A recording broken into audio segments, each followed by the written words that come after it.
noonu la koy defee ñu ñëw fii rek ngir rek kon daal di ndar képp mbir yi xam ngeen ni kon démb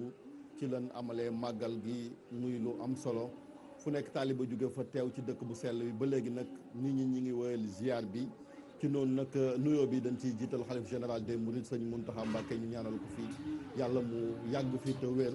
tey jii nag ku ne xam na ni kon heure bii daana fekk li naan cérémonie officielle am muy bilan boo xamante ni kon kilifa yi rawatina comité d'organisation bi dañ koy def gouvernement bi it ministre de l'intérieur jiite délégation teew fii su ko defee kon ñu tiire bilan wu màggal gi ren nag contexte bi moom moo tax ay coppite am ci kanam incha allah ay waxtu simili yu néew gis ngeen ko noonu salle bi en direct kon fa la ñuy amalee benn déclaration d'abord ki nga xamante ni kon moom moo jiite comité d'organisation bi di sëñ Bass Abdou Khadir Mbacké nekkit porte-parole xalif général des mourides dina def déclaration ci turu xalif bi bu paree ministre de l'intérieur Aly Ngouille Ndiaye moom it dina fi yëkkati kàddu bi ci turu gouvernement bi laataa loolu nag ñu amal fii plateau comme ni ñu koy defee ngir rek daal di tëj li nga xamante ni kon moom mooy événement bi ci noonu kon Pape Djibril Fall gis ngeen ko daanaka fukki fan a ngi nii moom it mu teew ci dëkk bu sell bi ci plateau yu yanj yi nga xamante ni am na ko fii documentaire yi entretien yi bi ci mujj rek Pape Djibril ñu la ciy félicité yow ak sëñ Jili dem waxtaan wu am solo wi ngeen seq ak sëñ Mamor Mbacké ibnu sëriñ Mourtada Mbacké muy waxtaan wu am solo ku wax sëñ Mamor gis taxawaayam ci wàllu éducation moo tax démb Pape Djibril bi naan dañuy célébrer enseignants yi man leen yéen kon prétexte bi daal trouvé ngeen ko ngir jox kàddu gi ki nga xamante ni moo ci war a yëkkati kàddu ndax gis nañ way juram taxawaay bi mu amoon ci wàllu njàng ak njàngale moom it mu daal di ñëw wéyal ko muy la am solo kon sëñ Pape Djibril ji ñu ngi lay nuyu yow itam di la ziar di la ndokkeel ci taxawaay bi félicité également ci jëf ji. asalaamaaleykum tula Chérif maa ngi lay nuyu di nuyu ñi ñuy seetaan di ñu topp ci télévision Futur Média wax nga ko léegi depuis 10 jours wala plus de 10 jours ñu ngi mobiliser segment yëpp ci télévision groupe bi yëpp daal di ñëw teew fii nga xamante ni moom mooy dëkk bu sell bi ñu am tawfeex it di retransmettre depuis résidence Cheikhoul Khadim donc di la gërëm da nga ma jiitu waaye li nga wax yooyu yëpp ñun ñoo lay ndokkeel ci taxawaay bi ci générosité bi ci coordination bi nga xamante ni sans faille à tout point de vue donc di la ci félicité bu baax a baax leneen li tamit mooy daaw ñaanoon nañ sunu borom fekkewaat ko ñoo ngi ñaan sunu borom tamit mu dimbali ñu ba ñu bokkaat ci ñi nga xamante ni ñoo koy fekkewaat déwén te mu yërëm ñi nga xamante ni ñoo ko fekkee woon daaw te ren fekkewuñu ko donc sunu xel dem ci koo xamante ni kenn la ci yoon wi jàmbaar dëgg muy Serigne Ndiaga Diop Baye Fall nga xamante ni ren ci quartier général defaloon nañu tawféex ñëw waxtaan ak ñun ci maam Cheikh Ibrahima Fall mu nekkoon loo xam ñu bëri bëggoon nañ ko waaye ñun la joxoon opportunité boobu donc ñuy ñaan sunu borom subhanahu wa taala fa mu nekk gënal ko fuuf fi nga xamante ni foofu la jógee te ki mu doon liggéeyal ku mat a liggéeyal la muy Cheikh Ahmadou Bamba Khadim Rasoul di jaale tamit koo xamante ni suma maam la suma mbokk kër la suma maam la muy maam Ngom Kan moom nga xamante ni daanaka bi ñuy waaj màggal gi la fi jóge wuy ji suñu borom di ko jaale rakkam ak ay magam di ñaan sunu borom ak ay njabootam ay doomam di ñaan sunu borom mu xare ko aljana di ko jaale waa Caajaay yépp nag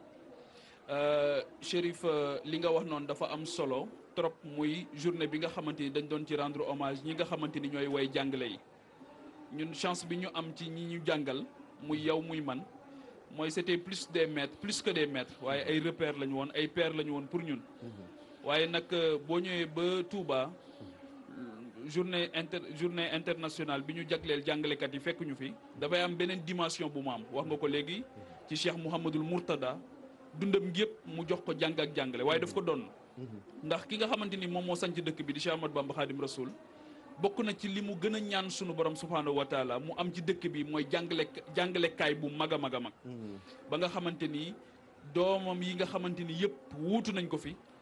doxoon tànk yu dëgër jëm ci loolu ba Cheikh Mouhamadul Mourtada ñëw def ko fi waaye def ko feneen ndax bi ma mujjee laajte je pense que actuellement Al Azhar yaakaar naa jege nañ 84 000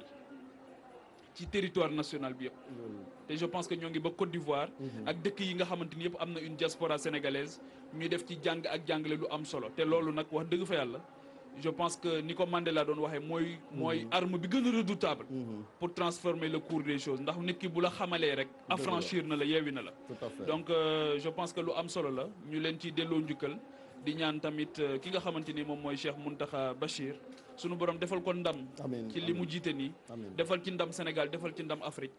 ba nga xamante ni liñ doon ci ragal yëpp yàlla na buñ ci gis dara. amiin amiin jërëjëf ñu amit ci plateau bi mbégte dalal fii docteur Alioune Mbacké moom it suñu sëriñ la ndax sëtu sëriñ Touba mu gis taxawaay bi nga xamante déjà taxaw na ko ci dëkk bu sell bii di Touba bokk ci unité d'alerte et de prévention épidémiologique bi nga xamante ni xalif général des mourides sëñ Mountakha Mbacké moo ko fi sampoon ngir ne comme màggal ak ren gi dafa tombé contexte bu particulier ñu koy wax mbas mi moom it taxawaay ba mu ci taxawoon ca mois de mars ba fi mbas mi duggee jël 200 millions dimbale ko nguur ak Sénégal màggal gi it mu ne dañ koy amal wante gis nga ko masque yi moom moo ci jiitu takk masque am ba pare mobiliser talibé yi ngir ñu daal di indi lu toll ci 5 millions yi masque loolu doyut kon mu jël ay borom xam-xam ci wàllu kër docteur teg leen ci wetam ngir rek ñoom it ñu daal di koy gunge ci liggéey boobu ba tax na kon sëñ Alioune Mbacké mi nekk ca district sanitaire bu Richard Toll teew ci plateau bi ñu bëgg a def ak moom it bilan ci wàllu taxawaay bi nga xamante ni sëñ bi unité d'alerte bi def na ko ndax gisoon nañ ay sensibilisation yoo xamante yéen a ko doon def ñu respecté rawatina mesure barrières yi ci takk masque yi ak yeneen màggal gi jeex na nit ñaa ngi ñibbi bilan bi xëy na teel na wante li ngeen jot a def ci wàllu liggéey ak li ngeen seetlu noo ko jàngatee. ñu bokkal plateau bi di nuyu tamit ñëpp ñu ñuy seetaan fii ci télévision Futurs Médias ñu ngi tàmbalee di santaat bu suñu borom subhanahu wa taala di julli ci yonent bi sallallahu alayhi wa sallam di ñaanal Cheikh Mountakha Bachir te ànd ko ak mbooloo mi suñu kilifa di ñi nga xamante ni ñoom lañ bokkal waaye ñoom lañ bokkal tamit umma islamique comme Chérif ni nga ko waxee ren dañoo màggal ci benn contexte bu particulier muy contexte Covid-19 waaye sëriñ bi ci mbaaxam ak ci xam-xamam ci xarañam taxawal unité d'alerte et de prévention épidémiologique tànn ay nit ñoo xamante ni ci njabootam la ñu bokk ñu liggéey boobee liggéey suñu borom dimbali ñu ba ñooñee sëriñ bi tànn boole ñu ci waaye liggéey bi ñu ànd ceeg ki nga xamante ni moo ci suñu kilifa di professeur Lamine Gueye nga xam ne kenn du ko présenté fii ci réew mi di coordinateur bi mais ñu ngi ciy ànd ak aussi le professeur Lamine Ndiaye di socio-anthropologue ngay gis foofu maanaam xarañub sëriñ bi ci ñi mu tànn nga xam ni moom rek a xam lu tax mu tànnee ko noonu ñu ànd ceeg yi tamit professeur Massamba Diouf di agrégé en santé publique ànd ceeg sama jëmm ji docteur Alioune Mbacké bokk ci njabootam ak aussi toutes les autres vraiment entités yi nga xamante ni dañuy faral di jàpp ci liggéey bi ci wàllum santé rawatina Touba assistance médicale ak docteur Khadim Ngom nga xam ne aussi mi ngi ba Bordeaux waaye sëriñ bi woolu ko bàyyi lew ko lépp mu ñëw jàpp ci liggéey bi dëgg la léegi nag maa ngay wax màggal gi jeex na liggéey bi bu ngeen ko rafetlu ngeen ko seet mais est-ce que la ngeen ci doon xaar gis ngeen Chérif loolu dëgg la wax nga ko ci njëlbeen tout à l'heure def bilan teer na loolu xam naa ni bu ñu matal liggéey bi xamante ni moom lañ ci lañ dajale ko fas yéene def waa dinañ gën a leeral li nga xamante ni moom lañ jot a liggéey. rapport yooyu sur quelle base ngeen ko doon établir. alors rapport yooyu dañ ko liggéey en étroite collaboration d'abord avec le ministère de la santé et de l'action sociale ñu am ay réunion yu bëri ba ci am benn réunion boo xam ñu ngi ko am lundi passé au sein du ministère même ànd ci ministre bi ak aussi tous ces services mais aussi liggéey nañ ci ak district sanitaire bu Touba région médicale ñooñu on était tout le temps en étroite collaboration donc fépp foo xamante ni teg nañ fa ay bërëbu fajukaay lañ fa doon def ñun ñoo ngi doon jot rapport yi mais aussi organisation ak de santé yi nga xamante ni dañuy faral bu bés bi jubee ñu ñëw andi seen ay matériel andi seen ay ressources humaines di jàppale nit ñi ci wàllum paj mi ñooñee tam ñoo ngi doon liggéey ak ñoom di déggoo ak ñoom ñooñee tam la ñu jot a def yëpp dañ ñu koy jox mu nekk ay rapport yoo xam dañ koy dajale fas yéene nag buñ duñu fàtte mukk itam organisation yi nga xam ne dañuy wéy ci sensibilisation ak communication bare na jox seen rapport ñu ngi dajalee loolu yëpp si la ñuy gën a mën a wéyal def vraiment le bilan général les résultats. en attendant bilan général boobu li tax may poser question boobu ci point de vue bi mooy am na loo xamante ni mbas mi mun méngoowul ak mbas mi maanaam mbooloo wala ñàkk takk masque wala ñàkk raxas loxo ñu koy wax geste barrière yéen ngeen doon ci doon liggéey pàcc ngir nit ñi jëfe ko est-ce que bi ngeen ko xaymaa jëfe nañ ko ni ngeen ko bëggee woon waaw sëñ bi xam nga ku ni màggal ni mbooloo te ku ni mbooloo xam ni dajaloo dafay am te du mën a ñàkk te sëriñ bi ci mbaaxam moom moo joxe ndigal ñu wéyal màggal bi defee ko ni ñu ko daan defee ci kaw respect de ces mesures barrières dëgg la bokk na ci suñu mission yi faire en sorte que les populations respectent les mesures barrières am na liggéey bu am solo buñ ci def jumaa ji nga xam ni c'est le point de convergence ultime bi nga xamante ni ñëpp fa lañ doon dem di ziar tey ji ba tey mi ngi fees am nañ fa liggéey bu am solo bu ñu fa defoon en terme de baliser pour créer le circuit du pèlerin mais aussi képp ku fay dugg dañ la jox gel képp ku fay dugg boo amul masque yi dañ la jox masque à ce niveau vraiment li ñu mën a wax mooy on a un sentiment de satisfaction vraiment ci loolu maintenant toutes les artères de la ville Touba nga xam ni day gën di yaatu nit ñi bare nañ am na ñoo xamante ni dëgg la il faut le dire gis nañ ni ñu ngi ak seen masque waaye takkuñu ko waaw mais quand même en tout cas dans les lieux de convergence yi nga xamante ni fa la nit ñi doon gën a dajaloo fexe nañu am de très bons résultats. Pape Djibril yow dalal nga fi professeur Lamine Gueye mi ñu wax barki démb avant loolu même Dakar daje nañ fële ak moom ci soir d'info ci rek liggéey bi nga xamante ni muy travail d'anticipation boo xamante ni xalif bi def na ko mu mel ni kon moom enjeu yi moom moo ko gën a maîtriser moom sëñ Mountakha. amoon na ci une conscience très claire depuis le départ te bi mu gisee aussi ne moyens yi nga xamante ni autorité centrale yi ñoo ngi koy déployer des na par rapport ak ni mbir mi toll ni besoin bi toll ki la wut nag ay ressources endogènes ci biiram ressources matérielles ressources financières ressources humaines mooy ni mu ko waxee léegi ñoo xamante ni xereñ nañ complémentaire nañ tamit te lii tamit nekkoon sax ndimbal ci ñoom ndax expérience bu bees la woon xam naa ñu ci bëri sax ba moytu bu ñu jógee dinañ ci bind ndax lu mat a luy jur xalaat la te waaye au-delà de cet aspect là wax na ne professeur Lamine Gueye wax na ne comité buy wëy la ndax loolu la ci sëriñ bi bëgg ba nga xamante ni day nekk benn ci shadow cabinet am ñoo xamante ni dañuy wëy di ko dimbali ci xalaat ci wàllu sanitaire ndax bokk na ci problème bi Touba gën a am waaw bokk na ci Touba problème bi nga xamante ni moom la gën a am infrastructure sanitaire yu doy d'abord ba pare nekk de qualité donc maintenant par rapport ak mbas mi comme il l'a dit il faut que ñu xaar ba mbiri jeex carrément ñu am entité yi doon ci liggéey yëpp ñu am rapport yi xaaraat sax 14 jours yi nga xamante ni dinañ ko joxe mooy le temps d'incubation wala 24 jours scientifiquement rigoureusement bu boobaa ci la ñuy mën a xam en réalité nan la mbir mi tëddee et c'est là où on appelle ci rigueur scientifique ak waaw ci domaine boobu ba nga xamante ni ñi ci doon liggéey yëpp y compris le ministère de la santé pour que buñ ci jógee ñu mën a am une idée claire de ce qui s'est véritablement passé à Touba. ci noonu docteur parce que yow même avant màggal gi am na ay sorties yoo defoon wax wàllu immunité collective maanaam jàngoro ji ñu bàyyi nit ñi ñuy dox soxla yi nga joxoon kaawu Touba am noo ko gisee yow ci wàll woowu est-ce que mën nga ñu ko fàttali. loolu dañ ci ñëwaat c'est vrai que duñ ci mën a sori torop parce que tey jii tamit toogaluñ fi suñu jëm yi dañ fee toogal unité d'alerte et de prévention épidémiologique bi nga xamante ni tam ñoo ñu yebal ngir ñu toog fi représenter leen kon xëy na loolu lu jàlloon la mais peut-être dañ ci apporter quelques précisions à savoir que dañoo defoon ay observations yu bare concernant la ville de Touba sachant que am nañ benn jamono joo xamante ni cas yu bëri daf fi amoon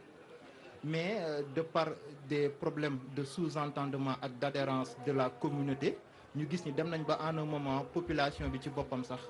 daaw ñu accepter dem defi ay tests et ku ne xam na ni ku deful test doo mën a am résultat donc ku amul résultat donc doo mën a waxati waxu cas ce qui fait que donc loolu noonu ci domaine boobu c'était occulte on ne pouvait pas dire que Touba amatul woon cas mais juste on a remarqué que parce que la communauté ñu ci bëri en tout cas nangootuñu woon def test maintenant sur cette base-là en tant que scientifique on se pose des questions on essaie de faire des observations on essaie même bien entendu aussi di teg ay hypothèses c'est à travers cela que la ñu tegoon l'hypothèse d'une immunité pensant que ça pourrait aussi être vérifié mais on rappelle toujours que loolu noonu vraiment c'est par des études scientifiques très rigoureuse mooy tax ñu mën a dem bay valider wala infirmer quoi que ce soit. Mais juste quand même dire que il est important de se poser ces questions-là, mais aussi ñu gën a ñaax nit ñi que tey ji dañoo war a ànd ak état du Sénégal, ministère de la santé, mais aussi ànd ak ñun waa unité d'alerte et de prévention nga xam ne sëriñ bi moo ko teg, ñu gën a mën a adhérer dans le testing de masse. Parce que je pense qu'aujourd'hui Touba a besoin de ça. Il faut qu'on teste la population de Touba. Ça nous permettra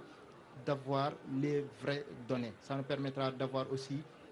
une grande idée plus large, mais aussi plus claire de la situation sanitaire en termes de Covid au sein de Touba. Parce que boo xoolee point du jour du ministère de la santé def gëj nañ ci gis cas par exemple à Touba même bu tey maa ngi ko doon xool mais cas communautaire yi ñu wax au début c'est vrai que mbas mi am na nu mu fi meloon mais gis na ni mu wàññeeku. waaw dëgg la c'est vrai hein. Donc te loolu aussi ba ñuy seetlu ni cas yi au niveau de Touba dans les points dans les communiqués du jour du ministère que Touba mi ngi ciy commencé di génn bokkatu ci sax presque parfois rarement dans la semaine ngay dégg ni Touba am na benn cas. Lu mel noonu boo ko gisee tu essaies de savoir en réalité ce qui se passe dans le terrain, mais boo xoolee baax ce qui se passe sur le terrain da ngay gis ni c'est la population elle-même qui refuse en tout cas d'aller se faire tester, d'accepter les tests. Donc boo ko testé wul doo mën a gis ci moom cas. Mais loolu nag bu amee il faut que l'on pousse la réflexion, xool lu ñu mën a def pour faire adhérer les populations aux tests, mais aussi essayer de trouver des réponses sur le fait que testé wuñu nit ñi, mais aussi pourquoi on n'a pas remarqué au niveau des hôpitaux une surcharge exponentielle en termes de consultants, en termes d'hospitalisation. Pourquoi on n'a pas remarqué aussi fi ñuy denc nga xam ne Touba fa ñuy denc fa la ñuy denc la population de Touba, mais beaucoup d'autres musulmans yi nga xamante ni ñu ngi ci réew mi ba ci àdduna bi sax ku ci faatu da ngay bëgg ñu denc la Touba. Pourquoi on n'a pas aussi remarqué un nombre exponentiel de décès d'enterrement foofu. Donc ça ce sont des questions que l'on doit se poser et on doit poser la réflexion approfondie parce que li ngay wax noonu laaj na ay recherche pour ñu xool raison yi. Ah oui laaj na ay recherche pour ñu xool raison yi, mais aussi laaj na ñu teg ay facteurs yu bëri. On sait que quand même ñun li ñu wutaleeg yenn réew tubaab yi mooy que ni on a une population jeune, on a une population relativement jeune, te feebar bi bokk na ci yi ñu ci xam parce que on sait que bés bu ne dañ ciy jàng lu bees, bokk na ci ñu ci xam que les jeunes en tout cas résistent mieux, font des hospitalisations beaucoup plus rapides et donc rapidement en tout cas dañuy génn ci feebar bi du leen sonal lool. Pape Djibril bu ñu ñëwee ba léegi ñu ngi koy wax sànq muy feebar bi nit ñi tiitoon nañ. Mais comme ni ñu wax rek xalif bi ci leadership am moom li ñu doon wax am na ci ñoo xam ñu ngi doon anticiper di wax ay pexe ak yu ni mel, mais xam nañu fii benn kàddu moo fi am muy bu xalif général des mourides Sëñ Mountakha Mbacké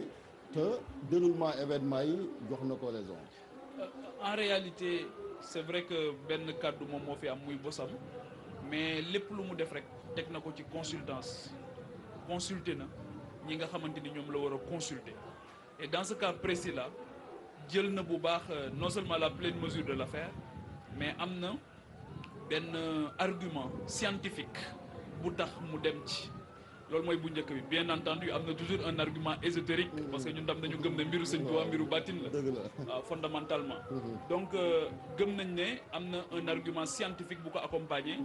Wax na ko ay sommité la jël dans le domaine médical ci wàllu bi yëpp ñu ñëw jàppale ko ci à la décision. Mais leneen li nga xamante ni dafa am président de la République moo waxoon ci déclaration officielle ne il faut qu'on apprenne à vivre en présence du virus. Mais vivre en présence du virus, c'est aussi permettre aux gens de pratiquer leur foi. Parce que c'est important. Mais mënoo ne nit ñi vivez en présence du virus nga continuer ne leen toog leen seen kër bu rassemblement am alors que la contradiction elle-même dañ ko doon gis ci saa bu ñu xëyee. Et dernièrement quand on l'a vu à Fatick, on a vu ce qui s'est passé à Touba, loolu moo xew Fatick. Et partout ailleurs on a vu des ministres se déployer. Même ni ministres yi daan joxee jee sax li nga xamante ni moom mooy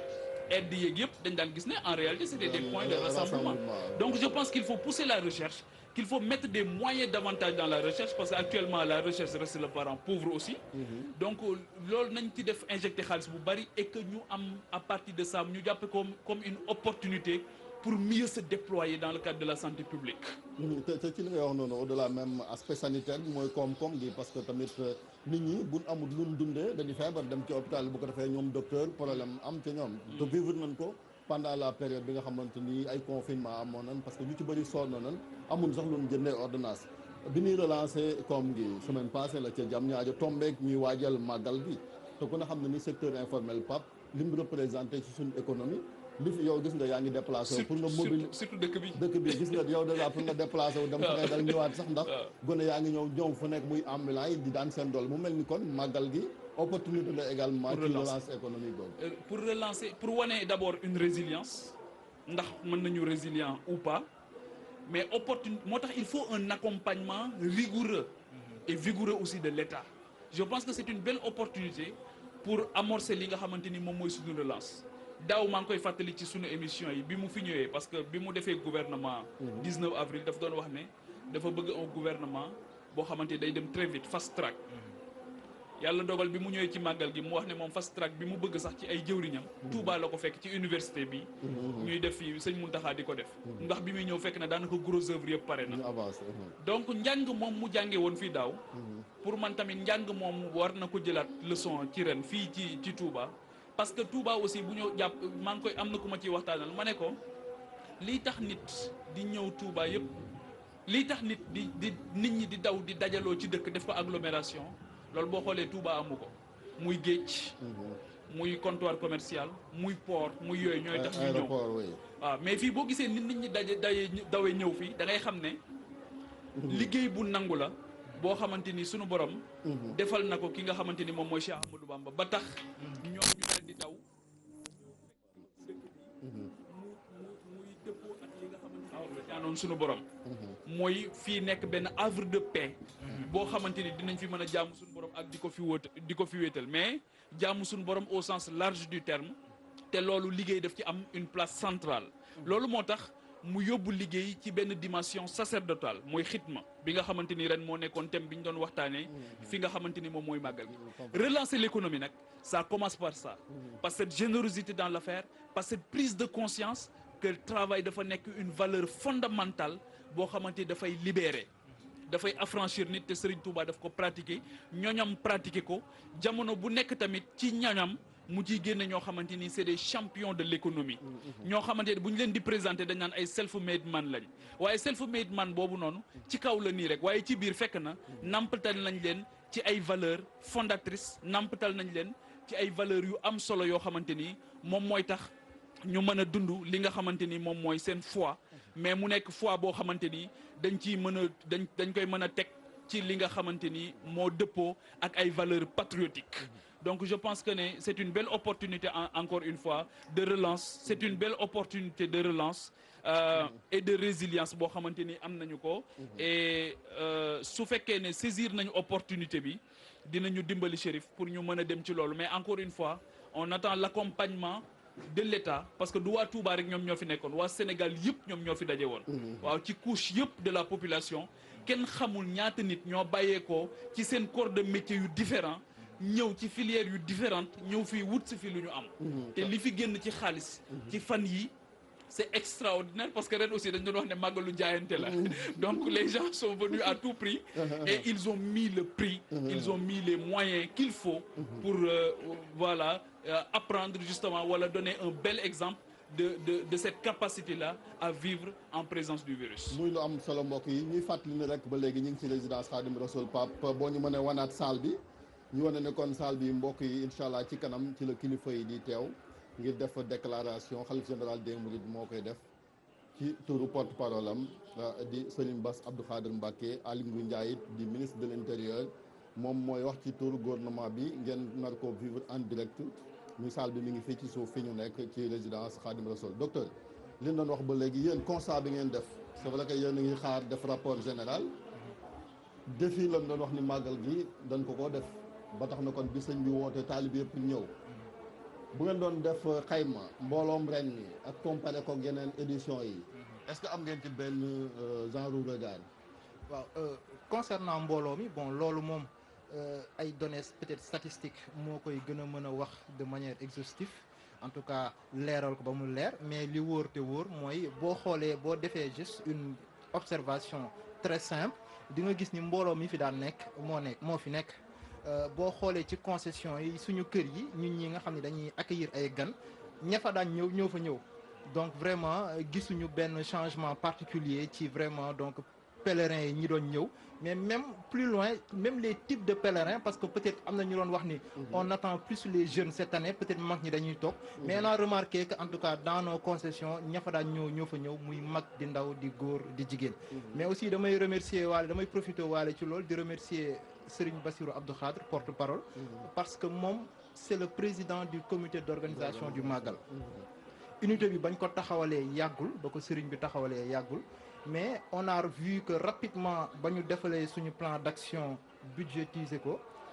il y a une diligence extraordinaire pour vraiment nous permettre de financer ce plan d'action là ndax ñu mën a dérouler et de la part du comité d'organisation foofu dañ ciy gis ni effectivement donc tey jii Touba Serigne bi am na benn attention particulière bu ñu accordeel santé parce que sachant que pour ñu jëm ci résilience boobu Pape Djibril doon wax que ça soit en termes d'économie de sécurité de lu mu mën a doon il faudra d'abord que nit ñi am wér-gu-yaram il faudra d'abord que nit ñi di vivre dans un environnement sain avec un système de santé boo xamante ni ils ont la latitude de prévenir beaucoup de maladies d'éviter aussi beaucoup de décès mais aussi di mën a accéder aux structures sanitaires saa ñu ko soxlawee sans pour autant que seen poche di ci oyof trop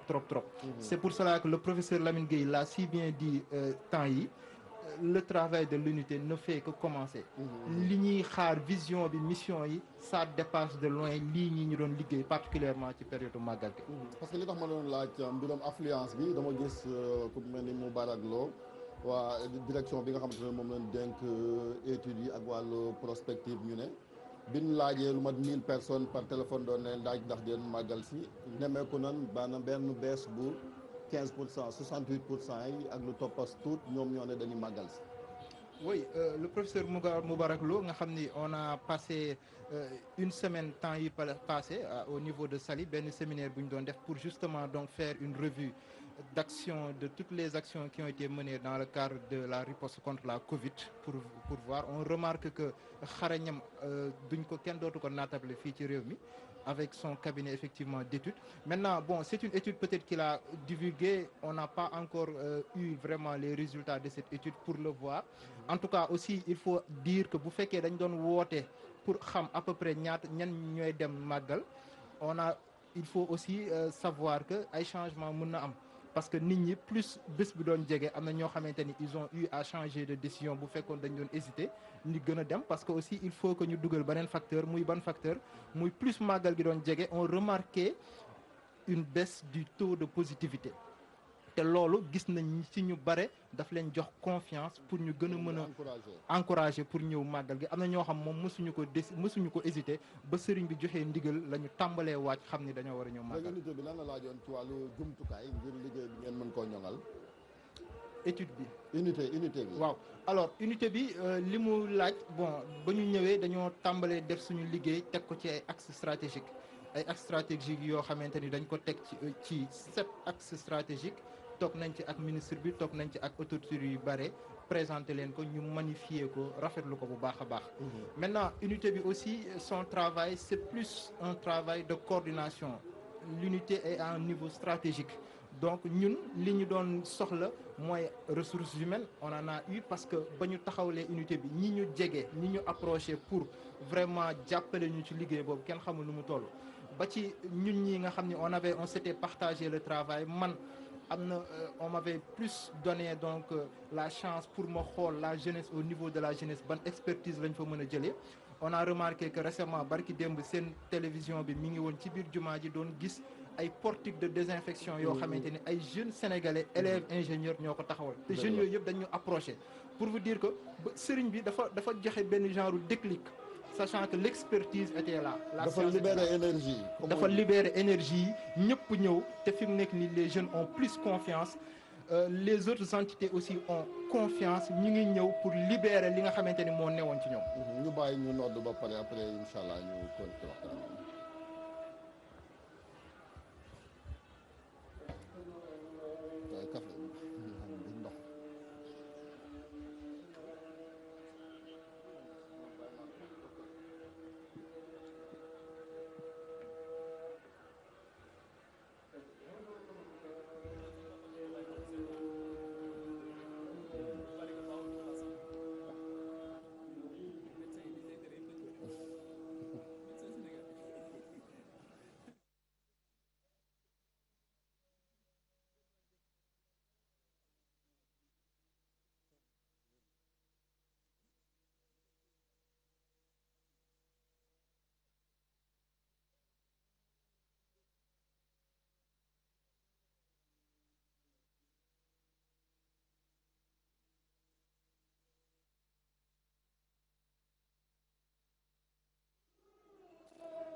Seydina Muhammad Rasulullah sallallahu alayhi wa sallam lépp mbokk yi ci Tawfekh la bokk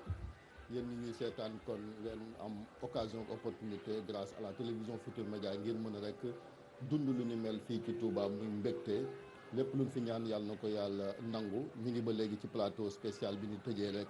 waxtaan wi incha allahu rabbi docteur Alioune Mbacké kon bokk ci unité d'alerte et de prévention épidémiologique bokkit ca district sanitaire bu Richard Toll nekk kilifa ci wàllu wér-gu-yaram moom it ñu doon ànd ak moom rek ci waxtaan docteur xam naa ni xat nga balaa ñu laa yow rek yaa ngi doon wax lu am solo maanaam kilifa gi di sëñ Muntaxa ni mu libéré énergie yi ba tax na gone yi ñi doon xeltu sax ci wàllu yëpp ñoom it dugal seen loxo ci màggal gi ba gis nga nit ñaa ngi ñëw ziar nan màggal na nam waree ñi ngi delluwaat ci kër yi. waaw c'est ça merci Chérif donc noonu laa ko doon waxee léegi sëriñ bi vraiment dafa libérer énergie yi ba mu waxee jeunes yi ils se sont décomplexés te loolu dafa am solo parce que il faut que les jeunes il faut que même de manière générale les intellectuels se décomplexent sañ a ñëw dem ak seen propre raisonnement scientifique bu ñu teg ci lu wóor ci lu leer di dem di prouver di teg li nga xamante ne ñoom si ñoom la jógee ñoo xamante ne dootul nekkati lu ñuy jëlee tout le temps ci roy dàq ak yooyu lu koy dàq ñu fi dajal de Cheikh Amadou Bamba moo ñu njëkk a wan yoon bi moo ñu njëkk wan yoon bi te wane na tamit par ça que ndekete sëriñ bi am na lépp sëriñ bi ay taalibeem ndekete ñu ngi ci profil bu nekk am na ko domaine bu nekk am na ci ñoo xamante ni ci njabootam lañu bokk te lu xew rek mën nañ ko génnee teg ko te lii mi ngi wane ni kon Touba sëriñ bi am na fu mu jëm te foofee mu jëm mooy que ni bépp domaine boo xamante ni c'est un domaine aussi important lu mel na la santé lu mel na l'économie lu mel na laneen ak leneen sëriñ bi fas yéene na teg njabootam fas yéene na teg taalibe yi pour ñu ànd liggéey si ça veut pas dire que day nekk loo xamante ni ber sa yoonu bopp lay doon déedéet mais ñoŋal li fi nekkoon jàpp ci àndandoog en toute cohésion day jàppale sax kilifa yi parce que am na yenn décision yoo xamante ni courage moo ko mën a may nit maanaam nga am fit pour mën a dem sinon wane yoon wi ñeneen ñu topp dëgg la mi ngi noonu am na loo xamante ni courage la am na loo xam fit la yaa ngi ma doon laaj léegi tout à l'heure par rapport ak moyens yi aujourd'hui on a remarqué que dans la grande mosquée de Touba c'est un des lieux les plus fournis en masques li fi nekk dans nos magasins en termes de stock de masques kenn xamul nu mu toll pour vous dire que sëriñ bi dès que mu joxe ndigal ba mu waxee xamal nit ñi que dañuy soxla ay masques boobee la taalibe yi tàmbalee di ànd des lots de masques yoo xam kenn xamul nu mu toll jërëjëf yow docteur nga dernière question bi sax loolu lay soxal mooy rek comme ni ko Pape Djibril waxee wàllu plateau technique bi fii ci Touba parce que bërki démb bi biñ fi dalalee daayira bi ñu dénk jumaa ji ak armeel yi liñ ne moom mooy faatu ndax yenn jàngoro yi jëm ci soxna yoo xamante dañuy mucc ñu leen di césarienne muy mooy ba ñu ñàkk seen bakkan wala maladie chronique yi jéggi na daayo ba man ko doon tooñ sax ne ko yow chiffres yi nga yor ministère de la santé dañu war ñëw jël ko càmbar ko gën koo mën a ñoŋal parce que am na ci yoo xamante ni yàlla mooy dogal wante am na yoo xam ne mënees na ko éviter bu fekkente ni kon jumtukaay yi mat na docteur naka lañ mën a def ba fii ci Touba c'est vrai que annoncé nañ fi benn hôpital bees dans 6 mois Matlaboul Fawzeyni ma ngi fii Ndaamaatu mi ngi fi wante ba léegi doyul parce que mbooloo mi ñi ngi gën a takku jamonoy màggal gis nga ni mu mel ba plateau technique bi ñu gën koo relever su ko defee nit ñi liñ soxla ci wàllu wér-gu-yaram ci wàllu prise en charge ñu satisfaire ko. dëgg la xam nga Chérif Touba si Sénégal dafa bokk ci loo xamante ni mooy xaatim ko muy les objectifs de développement durable et dans ces objectifs de développement durable bokk na ci fexe ba limiter au minimum possible les infections limiter au minimum possible les décès néonatals mais aussi les décès maternels malheureusement gis nañ ni fii Touba loolu c'est un problème de santé publique mais aussi d'autres maladies comme le paludisme la tuberculose aussi am nañ fi ay chiffres yoo xamante ni baax na ñu liggéey ci de ce fait on a vu l'exemple avec l'hôpital Diatnandrou nga xam ne ay taalibe ñoo takkoon seen digg financé bokk ci jàpp ci pour mën ko taxawal tey ji état du Sénégal mi ngi def ay efforts aussi di taxawal beneen hôpital de niveau 4 avec un financement de plusieurs milliards c'est extrêmement important mais il faut que aujourd'hui ñu xam ni que en fait pour essayer de résoudre tous ces problèmes de santé publique ça ne sera pas que le volet prise en charge parce que li nga lim nii mooy la prise en charge fexe nit ñi bu ñu waree faju ñu faju mais aussi il faut mettre en place des stratégies pour éviter loolu mooy la prévention te loolu aussi bokk na ci liggéey unité bi on est en train d'élaborer des stratégies pour jëm ci am ay objectifs yoo xamante ni on va réduire au maximum possible les décès néonatals maternels et cetera mais aussi la prise en charge des infections yi nga xamante ni moo gën a sonal fii nit ñi population bi ak de manière générale mais aussi les maladies donc non transmissibles notamment les maladies cardiovasculaires le diabète l'hypertension artérielle loolu yëpp ñu ngi ciy xalaat di ci liggéey ñu ngi élaborer te fa lañu jëm on veut faire en sorte d'avoir à Touba une population avec vraiment donc vivant dans les meilleures conditions sanitaires. moom la solo Pape loolu li mu wax nii am na solo trop muy wàllu wér-gu-yaram xam nga ñu ngi ci octobre rose sax barki dem bi ñu fi dalalee également gynécologue bi nee na fii cancérologue amu fi te cancer rawatina col de l'utérus ak sein muy cancer gynécologique yi ay ravage ñu ngi koy def ci Sénégal yëpp